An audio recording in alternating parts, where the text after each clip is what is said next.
was the 1950s, and Americans were looking for a good time. We just couldn't get enough of fun and games and brand new toys. Television was the best new toy on the block, and we were buying them. The number of sets in use skyrocketing from 6,000 in 1946 to 22 million by 1952. We planned our evenings around our favorite TV shows and TV stars. This man became Mr. Saturday Night. A little traveling music, Ray. Jackie Gleason was a man who had searched for years for just the right place to show off his talents. Television was that place. The marriage of the big man and the little box was to be a magical one. Gleason brought to television his lavish touch, his vitality, and like the handful of other entertainers who made it big on this young medium, he was welcomed in millions of American homes. How sweet it is. I knew that nobody could be on television week after week as themselves and exist for any length of time, because no one has that rich a personality where they can show up as themselves every week. So I knew that I had to create some characters. Reggie Van Gleason III awaits outside.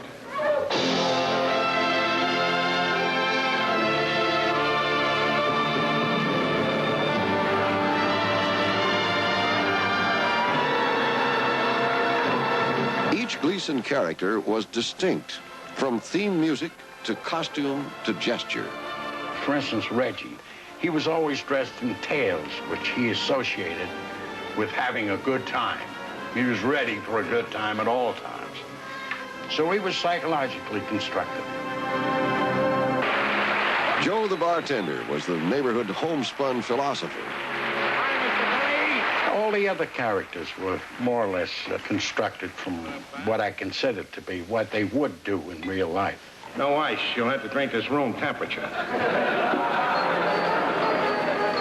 Rum Dum was always drunk and always getting in his own way.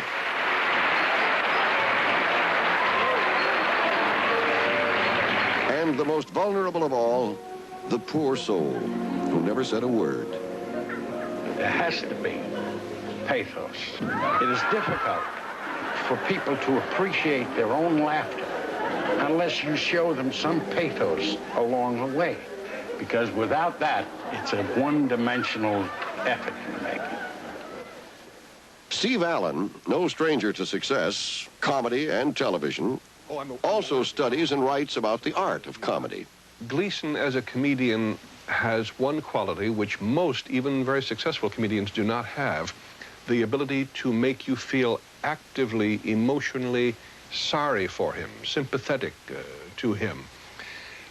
Stan Laurel had that quality. Woody Allen does in some of his realistic roles, at least. Chaplin could, of course. There are very few others.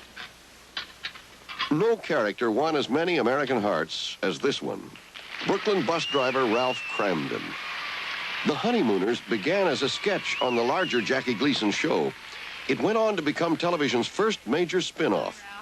This series of 39 classic episodes, co-starring Art Carney, Audrey Meadows, and Joyce Randolph, has rarely been off the air in reruns in a quarter of a century. Today, these shows enjoy a cult status among viewers young enough to be grandchildren of the Cramdens. I'll be very proud if you win the $600. $600? Peanuts, peanuts. What am I going to do with peanuts? Eat them like any other elephant.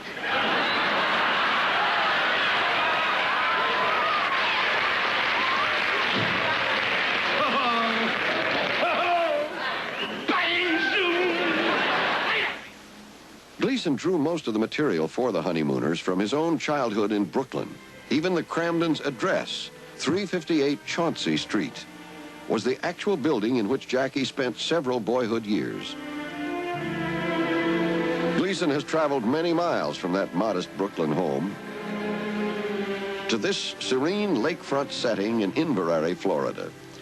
He has found success both critically and financially. But even today, the memories of his tough early years are as real as if they were yesterday. My father disappeared when I was about 7 years old, never to show up again. And my mother died when I was quite young. And I didn't start school till I was 8 years old, because I had a brother who died when he was 14. And then with my father leaving, I was the only thing left that my mother had, and she was overly attentive to me, and she didn't even want me to go to school. I was never allowed out in the street to play with the other kids.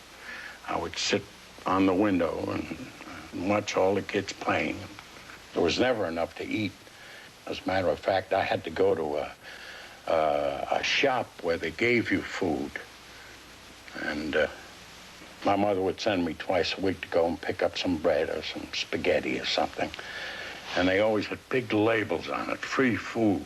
So the first thing I did when I got out of the store was tear that label off. I was so embarrassed by it. So naturally, when I could afford to get food, I got a lot of it. So it certainly started by the fact that I didn't have things as a child, and I was determined to get them, which I think is a good thing. It gave me ambition anyway. Jackie coupled his ambition with a dream. He had once seen a vaudeville show, and he was going to be a star. He had no interest in school, so he played hooky and hung around pool halls. After 8th grade, he quit altogether. He entered local amateur night contests and took some odd jobs, always living with his mother until age 19. The day she died, the day we buried her, I had 36 cents. And we came back from the funeral, and we were sitting on the stoop, and the Dunnies said to me, well, what are you going to do? I said, I guess I'll go to New York. It was 1935. For 15 years, Jackie struggled personally and professionally. At age 20, he married Genevieve Halford, and they had 2 daughters. The marriage was troubled from the start, but for religious reasons, they would not divorce for another 20 years. Gleason was already getting a reputation for his love of a drink and a good time. And rich or poor, he always picked up the tab. His weight fluctuated wildly, a problem which would plague him all his life. His professional journey took him from 2-bit clubs to fancy New York night spots, sometimes earning $1,500 one week and nothing the next. He tried Hollywood with a series of small parts in Warner Brothers films. He tried Broadway, radio, even early television, playing Chester A. Riley on the first TV adaptation of The Life of Riley.